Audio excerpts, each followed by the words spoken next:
We told you last night about a massive increase of calls for service to the Bureau of Emergency Communications and how that's causing long waits for people who call 911. Well, tonight, Fox 12 is getting some answers and possible solutions from the Bureau's director. Let's get outside to Fox 12's Simon Gutierrez, who's live in Northeast Portland with how we got to this point, Simon, and what can be done about it. Yeah, the Bureau's director says the dramatic increase in call volume was unexpected and thus hard to plan for. But he says the Bureau is actively working toward solutions.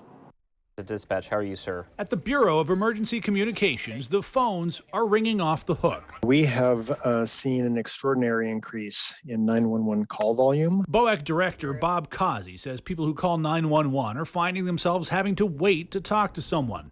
In November of 2020, the average wait for an answer was 21 seconds, right around the national standard of 20 seconds.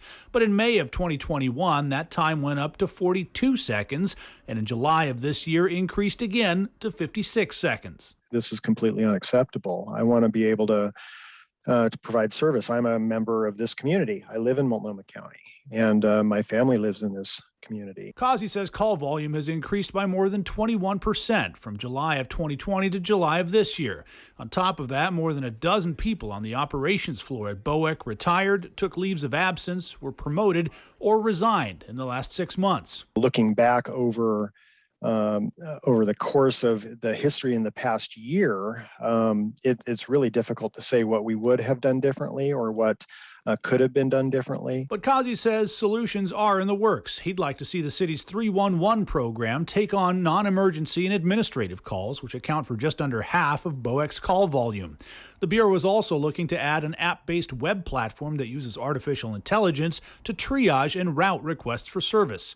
He's hoping that combination of strategies, along with hiring more staff, will gradually cut down on wait times. What we prefer to see happen is that people are able to dial 911 and they get an operator right away.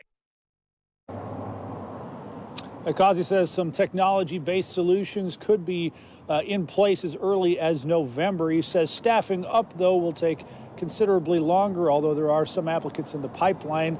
The certification process for being a call taker can take up to 2 years.